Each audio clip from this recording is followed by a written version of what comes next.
This trek through Lamington National Park is anything but a cakewalk. Southeast Queensland's World Heritage Rainforest offers some of Australia's most challenging bushwalking. 70 years ago, a shy and reclusive local farmer called Bernard O'Reilly walked into this same patch of wilderness and emerged several days later a hero. Now, a latter-day O'Reilly is leading a group of city slickers back to the spot just inside the Queensland border where history was made and a legend was born. People used to tell my dad he was a hero, but he thought that was quite wrong. He thought it was just a job needed doing, and he happened to be the person with the knowledge to do it. On February 19th, 1937, a Stinson airliner crashed on a regular passenger run from Brisbane to Sydney, sparking Australia's largest ever land and air search. But authorities received conflicting eyewitness reports and concentrated their efforts about 800 kilometres too far south. In fact, the plane had been swallowed up by the steep gorges and jungle of Lamington National Park, barely half an hour into its journey. While 4 on the plane died instantly, 3 somehow made it out of the crash alive.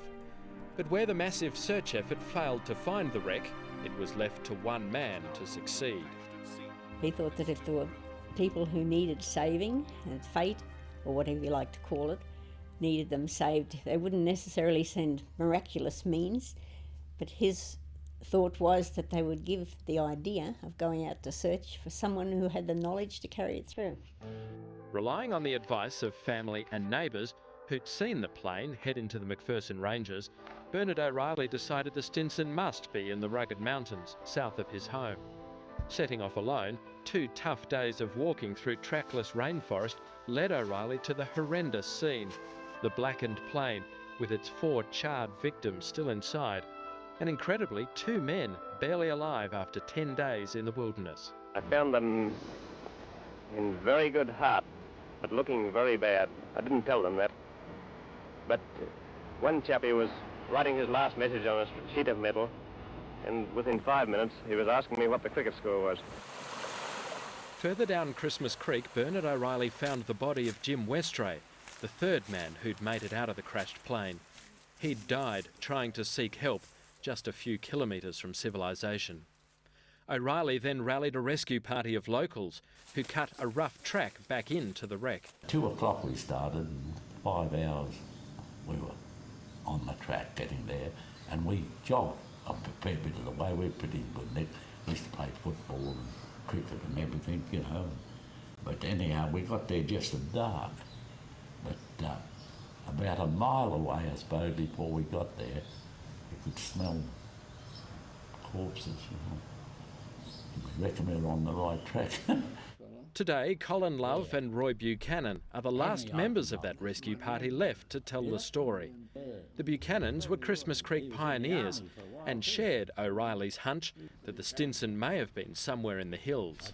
We'd have found it too ourselves because we were pulling logs out with the bullocks up the valley there. And my brother said to me, "What about we go and have a look for this bloody plane that's supposed to be lost?" I said, "All right, we'll go the next day."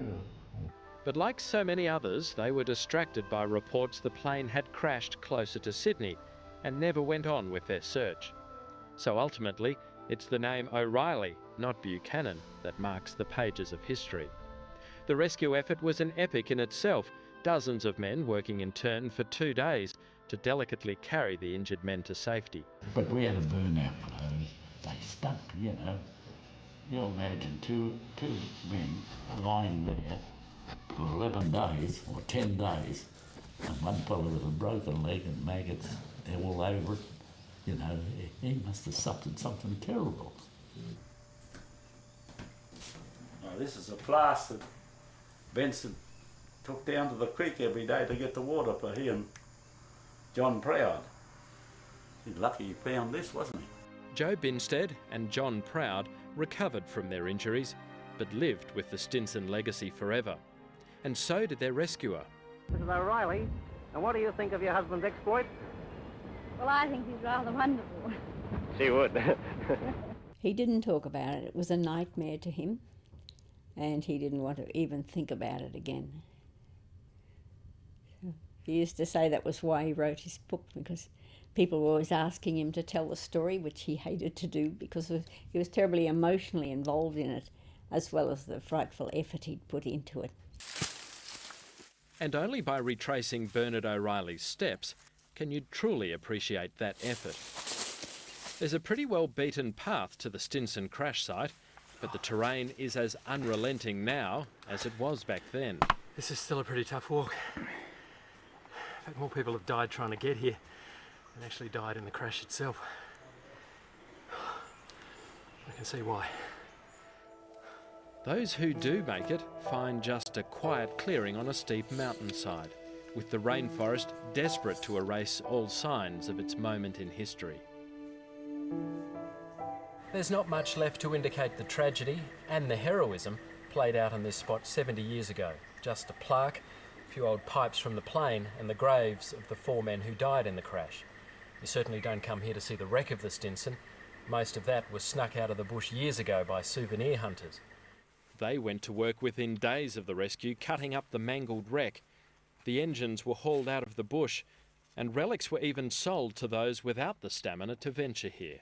Well, the relics for this particular crash, of course, are hugely dispersed because, like so many of these types of sites, they have been prime targets for people who actually want a little piece of this kind of story, this history for themselves. So months after the crash, people would go into the same location and try and find parts of the Stinson for themselves. One of the wingtips that tore through the steamy Queensland jungle is now behind climate-controlled glass at the National Museum of Australia in Canberra. There's no way that it was going to be left in situ. People wanted to touch it, feel it, and if they could, take it out again. But it's an incredible kind of a thing that people felt that they wanted to have a small piece of this part of Australia's history, and they are very evocative items to find the tangled bits of wreckage and metal, each of them these tiny memories of the Stinson crash.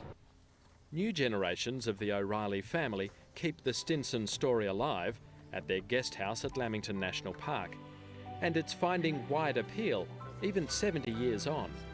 Bernard's deeds these days, if anything, maybe become more incredible to people as more Australian people live in cities these days, and I guess for most people just to walk out into the bush of moderate difficulty is a bit of an achievement. I guess Bernard's deeds have become almost unfathomable for people these days.